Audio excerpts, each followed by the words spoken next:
کہ میری وجہ سے وہ بیچاری طلاق یافتہ ہو گئی ہے۔ میں نے سوچا کہ حلالہ ہی تو کرنا ہے، کر لیتا ہوں، اس آدمی کی شرط بھی پوری ہو جائے گی اور مجھے آزادی بھی مل جائے گی۔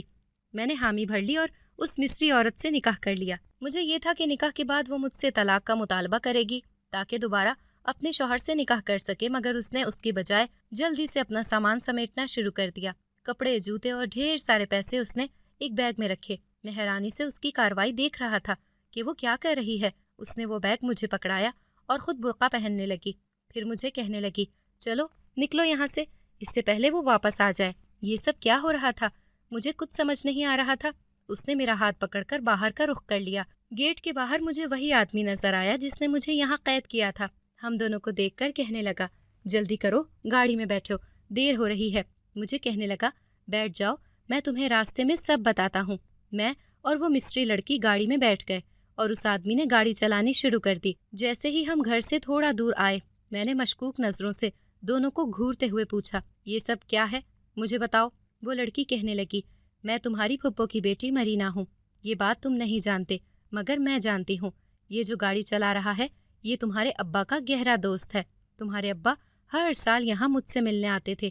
وہ مجھے اپنے ساتھ لے جانا چاہتے تھے، مگر میری ماں اس دنیا سے جاتے ہوئے میری شادی میرے چچا کے بیٹے سے کر گئی، جو بالکل میرے باپ جیسا تھا، انتہا کا شدت پسند۔ اس میں بھی میرے باپ کی عادات کوٹ کوٹ کر بھری ہوئی ہیں، چھوٹی چھوٹی باتوں پر غصہ کرنا اور ہاتھ اٹھانا، جیسے میرا باپ میری ماں پر ہاتھ اٹھایا کرتا تھا۔ میں اپنے ماموں کے ساتھ پاکستان واپس جانا چاہتی تھی، مگر مصر کے قانون کے مطابق میں اپنے شوہر کی اجازت نامے کے بغیر اس ملک سے باہر نہیں جا سکتی تھی، اور میرا شوہر مجھے کبھی اجازت نہ دیتا۔ ایک بار پہلے بھی اس نے غصے میں مجھے ایک طلاق دے دی تھی۔ میں اس سے جان چھڑوا کر اپنی ماں کے رشتہ داروں کے پاس جانا چاہتی تھی، اس لیے ماموں نے اس بار تمہیں یہاں بھیجا تاکہ میں تم سے شادی کر کے اس ملک سے نکل آؤں۔ تمہیں بتاتے تو تم منع کر دیتے، اس لیے ہم سب نے مل کر یہ پلان بنایا اور تمہیں یہاں لے آئے تاکہ میرا شوہر مجھے طلاق دے اور میں تم سے شادی کر کے اور نکاح نامہ دکھا کر اس ملک سے باہر نکل سکوں۔ میں جانتی ہوں کہ عدت کے بغیر میں نے تم سے نکاح کیا ہے، مگر بس یہ سب یہاں سے نکلنے کی خاطر کیا ہے۔ پاکستان جا کر بے شک اس کاغذ کے ٹکڑے کو پھاڑ دینا۔ وہ آدمی کہنے لگا، میں تمہارے باپ کا دوست ہوں اور یہ سب اس کے کہنے پر ہوا ہے۔ میں یہ سب سن کر ساکت رہ گیا۔ مجھے بالکل امید نہیں تھی کہ ایسا میرے ساتھ ہوگا اور سب مل کر کریں گے۔ اس آدمی نے میری ساری چیزیں واپس کر دیں۔ مصری قانون کے مطابق ہم نے نکاح نامہ دکھایا اور وہاں سے نکل کر پاکستان آ گئے۔ میرے سب گھر والے پھپھو کی بیٹی سے مل کر بہت خوش ہوئے۔ میں نے اس کو عدت مکمل کرنے کا کہا اور عدت مکمل کرنے کے بعد میں نے اس سے سچ مچ کی شادی کر لی، کیونکہ میں چاہتا تھا کہ اب وہ ہمیشہ اسی گھر میں رہے تاکہ پھپھو کی کمی پوری ہو جائے۔ اگر آپ کو ہماری آج کی کہانی پسند آئی ہے تو اسے لائک کریں، شیئر کریں اور چینل کو سبسکرائب کرنا مت بھولیے گا تاکہ آپ کو ہر نئی آنے والی ویڈیو کا نوٹیفیکیشن بر وقت ملتا رہے۔